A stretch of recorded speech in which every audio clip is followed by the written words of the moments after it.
Hey everyone, Christopher Ruocchio here, author of the Sun Eater Science Fantasy series from Daw Books and 6-year veteran of the publishing industry, and as of today, one-time comic book writer. Firstly, apologies for doing this video audio only. I'm feeling a bit under the weather this week, and if this video is going to get made at all, this was going to be the way it got done. I don't know how folks like my friend Mike over at Mike's Book Reviews managed to crank out video after video, but I knew I needed to get something out today, so here we are. If you've been following my channel, you'll already know the story about how back in the summer of 2019 I got an email, some fan mail really, which was totally surreal, from a certain Mr. Steve McNiven, who had just read my first book, Empire of Silence.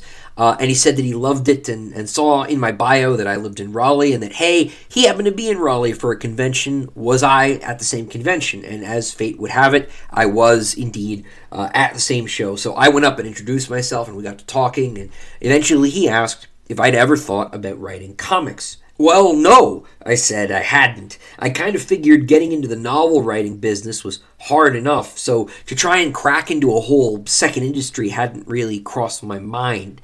But he said he'd be in touch, and before I knew it, I was signing a contract with Marvel for this little 10-page short story that got kind of lost in development for the last 2 years, what with the pandemic and everything else that's been going on. But that all ends today. I'm happy to report that my comic debut is on sale today and is available wherever comic books are sold, whether that's at your local comic store or hobby shop or a bookseller or a big box store, wherever. It's also available on Amazon in digital form and on Comixology. I'll link to that in the description. My story is a backup at the end of the oversized Avengers issue number 50 or issue number 750, depending on which numbering system you count. That's the sort of big milestone issue in Jason Aaron's run. My understanding is a bunch of plot threads there are coming together. I am ashamed to admit that I have not been reading the run. I haven't been doing a lot of reading lately, comics or otherwise, what with all the writing that I've been doing, all the deadlines I've had, and as many of you know, follow me here on the channel, it's been a kind of a crazy year. What with them splitting my book in half and things like that. Now, my story is just 11 short pages. It's out of continuity. It's totally disconnected from the main Marvel canon. It's really just its own little self-contained story. And in it, I pit the mighty Thor, a very classic, very old-school-looking Thor at that, against the Brood, who have made an incursion onto Earth in early medieval England. So sort of a different setting for a usual alien invasion, and I thought it was just a blast. I hope you will all check it out, and if you do, please do let me know what you think. Please drop a note in the comments. I would love to hear your thoughts, especially what with this being a new medium for me. I'd love to know what people are thinking, and if you'd like to see more of that sort of thing from me, please do let me know in the comments. I couldn't be more thrilled with how the story came out. Watching it shape up from a script into a storyboard and through the penciling and the inking stages, and then the coloring and the lettering, and it was all kind of a magical process. Steve McNiven did all the pencils and inks, and his art is just, man, well, he's one of the absolute best in the business today, that's for sure. I can't thank him enough for getting me my in and letting me have a chance to try something new, to work with this new medium. Like I said, it's my first comic book story. And to let me, too, work with a character like the Marvel version of Thor, a character who means so much to so many people. Probably the coolest part of this whole process has been seeing my younger cousins and family members sort of light up when they hear I've gotten to do this.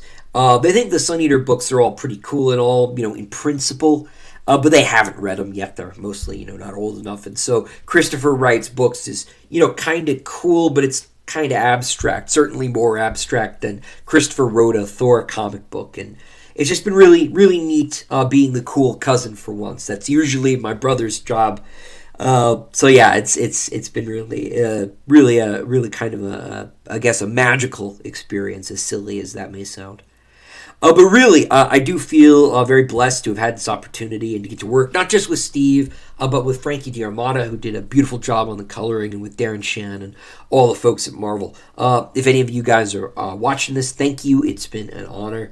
Now, those of you listening, are probably asking three big questions in the backs of your minds already. So why don't I address those? Those questions are: one, does this mean that you're going to be writing more comics for Marvel in the future? Two, if yes, is that going to hurt your production schedule for Sun Eater stuff moving forward? And three, what does this mean for the future of Sun Eater comics? And is a graphic novel maybe a possibility? And I'll try to answer those one at a time. First off, I don't know if I'm going to be doing any more comics for Marvel in the future at this time. We don't have anything formalized. There's nothing drafted or even discussed with regards to future projects at this time. We haven't talked about anything really in particular. I suspect that if we are going to have that discussion, because we might not, it'll be after they get a sense of how the first story was received. And if they don't want anything else from me, that's all right. I'll always have Hadrian, and long-form prose, novels, are and always will be my first love, Jenna notwithstanding.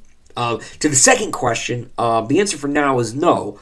Obviously, if there's nothing going on, it can't negatively impact my book writing schedule. Now, I'm going to be putting together the proper monthly Sun Eater update video here in the next few days, and hopefully I'll be feeling a little better and we'll be able to make that video normally. And when I do, I could talk about that schedule in more detail, but suffice it to say for now that work on Kingdoms of Death is finished, and I have the next 3 months or so to hammer out all the revisions on Book 5, meaning that come March, I will be outlining Book 6 with the express intention of having Book 6 finished by the end of 2022. Things are very busy and very, very exciting over on the Sun Eater side of things. 2022 is going to be a huge year, what with the 2 full-length novels and Tales of the Sun Eater Volume 2, plus a bunch of smaller projects. There should be another sort of limited edition with Anderida books as well. All sorts of things going on. 2022 is, in a lot of ways, an apology tour for the relative desert that has been 2021. Although that being said, Sword and Planet is out in just 3 weeks, so if you want to check that out, it'll be out on the 21st, and that's going to have a full-on novella in it from Hadrian's point of view. Well worth checking out. Even if you're not a short story person, this is practically a short novel. It's about 10 chapters long, so don't sleep on Sword and Planet, as the kids say. But it's going to be great. Now, as for the question of Sun Eater comics / graphic novels, the answer is simply I don't know.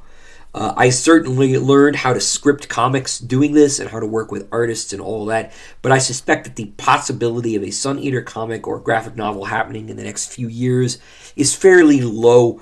Never say never, of course. I'd really, really like to give it a try someday, but for now, I suspect such a thing is pretty far out and unlikely. I know I've said before that if I'm ever going to tell a Cielson story, Siriani Doriaika's story specifically, that I'd like to do it in graphic novel form, and I would absolutely love to do just that. But it's probably going to be one of those ideas that floats around in the ether for the foreseeable future without actually happening. I've got to focus on the books and on finishing the series before I do major side projects like trying to do a graphic novel. I don't want to leave anybody hanging, and you've got to make these choices kind of, strategically. But who knows? If you asked me if I thought I was going to be writing Thor 5 years ago, I'd have said no. God moves in mysterious ways, as they say, and you never know what might happen.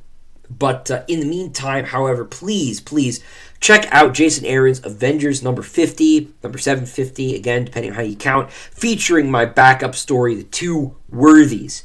If you have read it, again, please do drop a comment here letting me know what you thought of it. Would you like to see more comics from me? Please do let me know, and as always, please like the video and subscribe to the channel if you have not done so. The next production update video should be out within the next week or so. Thank you, everybody, and as always, stay well.